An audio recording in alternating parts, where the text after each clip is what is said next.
Baik. Baik, Bismillahirrahmanirrahim. Assalamualaikum warahmatullahi wabarakatuh. Eh, Alhamdulillahirabbil alamin. Assalatu wassalamu ala asrafil anbiya'i wal mursalin wa ala alihi wa ashabi rasulillahi ajmain. Puji syukur atas kehadirat Allah Subhanahu wa taala yang telah melimpahkan rahmat, nikmat serta karunia-Nya kepada kita semua sehingga kita dapat melakukan presentasi eh, mengenai iklim organisasi. Sebelumnya kami dari kelompok 10 sesi 034 yang beranggotakan pertama saya sendiri Amira Azmi dan rekan-rekan saya itu ada next ada Karnila, Hairunisa Lukiana, dan Natasha Putri. Baiklah, tanpa berlama-lama, lanjut saja kita pada pembahasan materi yang pertama yang akan dijelaskan oleh Karnila. Kepada Karnila dipersilakan.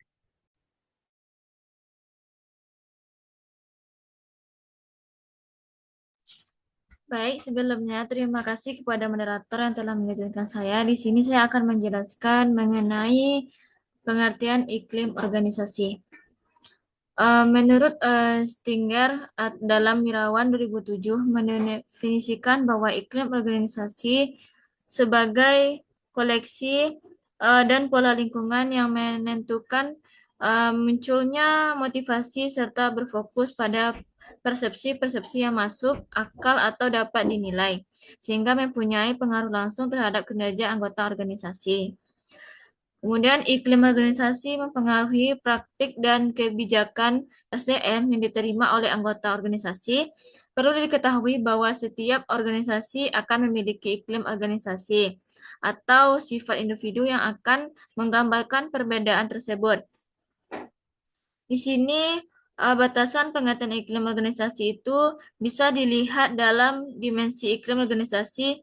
Steve Koellner menyebutkan 6 dimensi iklim organisasi. Yang pertama itu flexibility conformity, yaitu merupakan kondisi organisasi yang untuk memberikan keleluasaan bertindak bagi karyawan serta melakukan penyesuaian dari terhadap tugas-tugas yang diberikan. Yang kedua, responsibility, yaitu hal yang berkaitan dengan perasaan karyawan mengenai terlaksananya tugas organisasi yang diemban dengan rasa tanggung jawab atas hasil yang dicapai. Yang ketiga, standar, yaitu perasaan karyawan tentang kondisi organisasi di mana manajemen memberikan perhatian kepada pelaksana tugas dengan baik, tujuan yang telah ditentukan, serta toleransi terhadap kesalahan atau hal-hal yang kurang sesuai atau kurang baik. Yang keempat, reward. Hal ini berkaitan dengan perasaan karyawan tentang penghargaan dan pengakuan atas pekerjaan yang baik.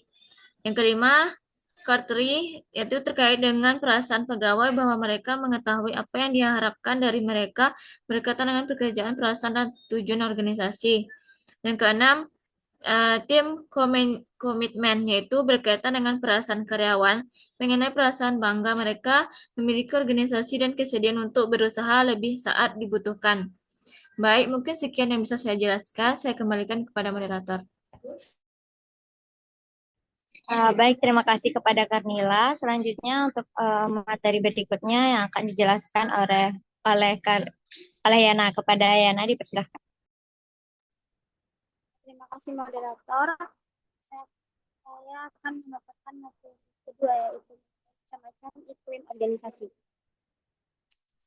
Iklim organisasi memiliki variasi yang beragam tergantung pada gaya kepemimpinan, struktur organisasi, serta hubungan individu di dalamnya.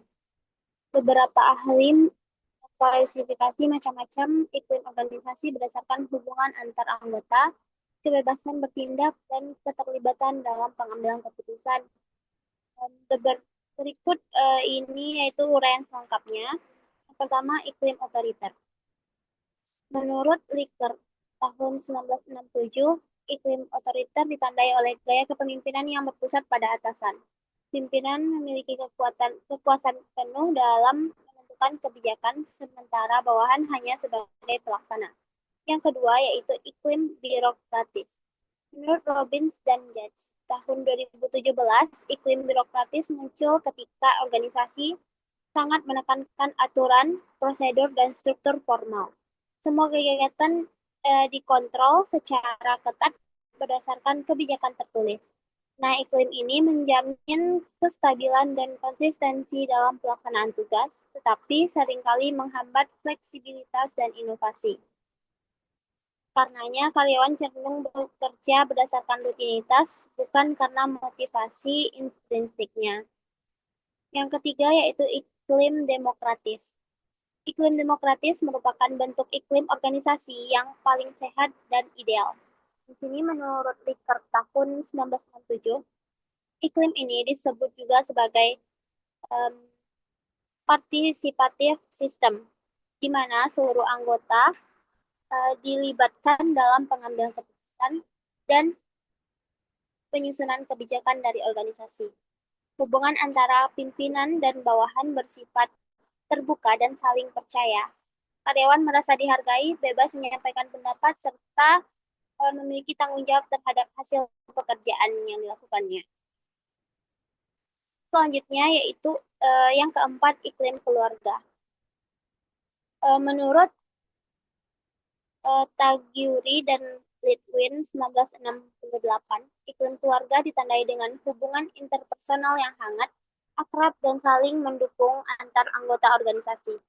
Pimpinan dipandang di sini bukan hanya sekedar atasan, tetapi juga sebagai pembimbing dan pelindung yang peduli terhadap kesejahteraan karyawannya. Yang kelima yaitu iklim inovatif.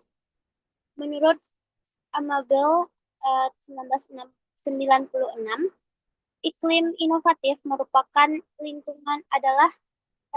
lingkungan kerja yang memberikan kebebasan dan dorongan bagi karyawan untuk berkreasi, bereksperimen, dan mengambil resiko dalam melahirkan ide-ide baru. Yang terakhir yaitu iklim apatis. Iklim apatis di sini muncul ketika semangat kerja dan partisipasi anggota organisasi menurun drastis. Karyawan bekerja hanya untuk memenuhi kewajiban formal, bukan karena rasa memiliki dan tanggung jawab terhadap organisasinya. Akibatnya, iklim ini membuat kreativitas menjadi sangat rendah. Untuk mengatasi iklim yang apatis ini, pimpinan perlu memperbaiki sistem penghargaan, membangun komunikasi dua arah, serta meningkatkan kepercayaan dan rasa aman di tempat kerja. Mungkin sekian penyampaian materi dari saya kembalikan kepada moderator. Baik, terima kasih kepada Ayana. Selanjutnya kepada Natasha Putri, dipersilahkan. Baik, terima kasih moderator. Di sini saya akan menjelaskan materi yang C, yaitu cara mengukur iklim organisasi. Menurut Wirawan, ada 6 dimensi yang diperlukan untuk mengukur iklim organisasi. Yang pertama yaitu struktur. Struktur organisasi merefleksikan perasaan organisasi secara baik dan mempunyai peran dan tanggung jawab yang jelas. Dalam lingkungan organisasi, struktur tinggi jika anggota organisasi merasa pekerjaan mereka didefinisikan secara baik. Yang kedua, yaitu standar-standar. Standar-standar dalam suatu organisasi mengukur perasaan tekanan untuk meningkatkan kinerja dan derajat kebanggaan yang dimiliki oleh anggota organisasi dalam melakukan pekerjaan dengan baik. Standar yang tinggi artinya anggota organisasi selalu berupaya mencari jalan untuk meningkatkan kinerja. Yang ketiga, tanggung jawab. Tanggung jawab merefleksikan perasaan para karyawan bahwa mereka menjauh bos diri sendiri dan tidak memerlukan keputusan oleh anggota organisasi lain. Persepsi bertanggung jawab yang tinggi menunjukkan anggota organisasi merasa didorong untuk memecahkan problem. Yang keempat yaitu penghargaan. Penghargaan mengindikasikan bahwa anggota organisasi akan merasa dihargai jika mereka dapat menyelesaikan tugas pekerjaan secara baik. Penghargaan tinggi merupakan ukuran penghargaan yang dihadapkan dengan kritik dan hukum pekerjaan. Yang kelima yaitu dukungan. Dukungan yang positif dari pemimpin dan para pegawai lainnya akan menciptakan situasi kerja yang kondusif. Selain itu, dukungan juga memunculkan semangat tim para pekerja. Yang terakhir yaitu komitmen. Komitmen merefleksikan perasaan bangga anggota terhadap organisasi, derajat keloyalan terhadap pencapaian tujuan organisasi. Perasaan komitmen artinya pegawai berpartisipasi terhadap tujuan organisasi. Baiklah, sekian materi dari saya kembalikan kepada moderator.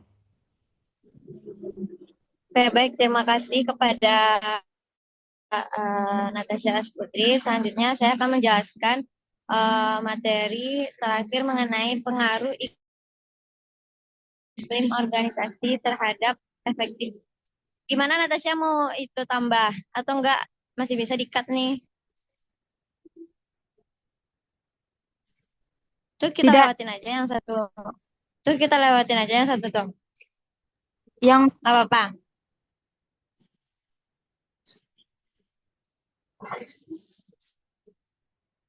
Ya udah.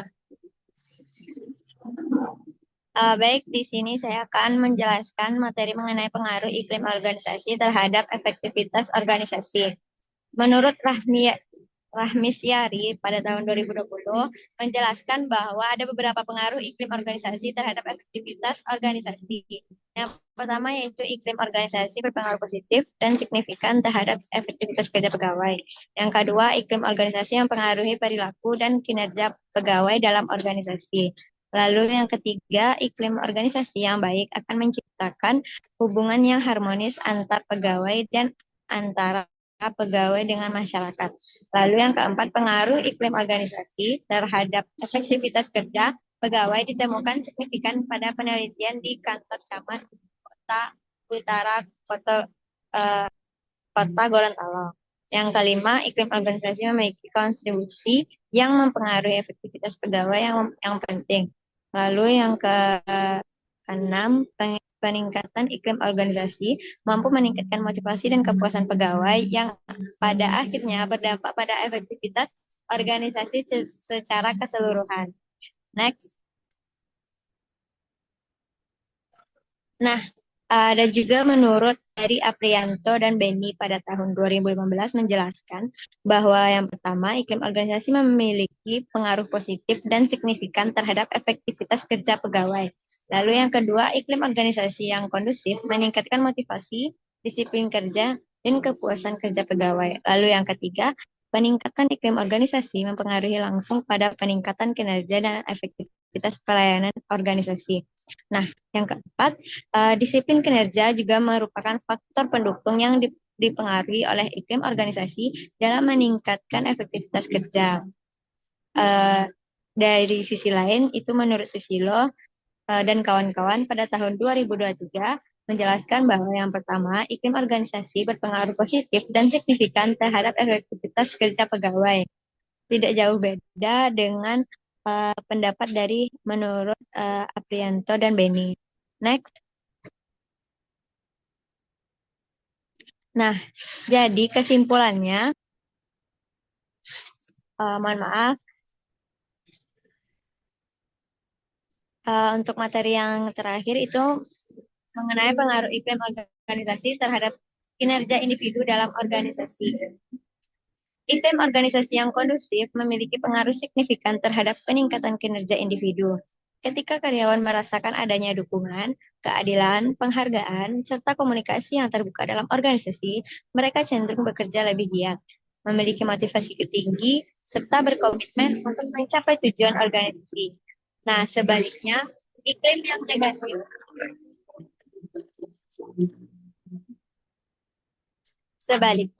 iklim yang negatif, misalnya penuh tekanan, konflik, dan atau ketidakpastian dapat menurunkan semangat kerja, produktivitas, dan kualitas hasil kerja individu. Nah, menurut Wirawan, pada tahun 2007, iklim organisasi yang positif menciptakan lingkungan kerja yang nyaman dan motivasi karyawan untuk berprestasi. Iklim kerja yang demikian memberikan rasa aman secara psikologis, menumbuhkan rasa memiliki, serta memperkuat hubungan interpersonal di tempat kerja. Next. Nah, dapat disimpulkan bahwa iklim organisasi merupakan kondisi psikologis dan sosial yang dirasakan oleh anggota dalam lingkungan kerjanya. yang berpengaruh langsung terhadap perilaku, motivasi, dan kinerja individu. Iklim organisasi yang positif ditandai oleh dukungan pimpinan, keadilan, penghargaan, komunikasi terbuka, dan kerjasama yang baik mampu meningkatkan semangat, produktivitas, dan loyalitas karyawan. Sebaliknya, iklim organisasi yang negatif dapat menimbulkan konflik, menurunkan kepuasan kerja, serta menghambat pencapaian tujuan organisasi. Uh, Mungkin baiklah, terima kasih. Kami dari kelompok 10. Sekian presentasi kami pada hari ini. Jika ada kesalahan kata, mohon maaf. Billahi taufiq wal hidayah. Assalamualaikum warahmatullahi wabarakatuh. Waalaikumsalam Waalaikumsalam warahmatullahi warahmatullahi wabarakatuh. wabarakatuh.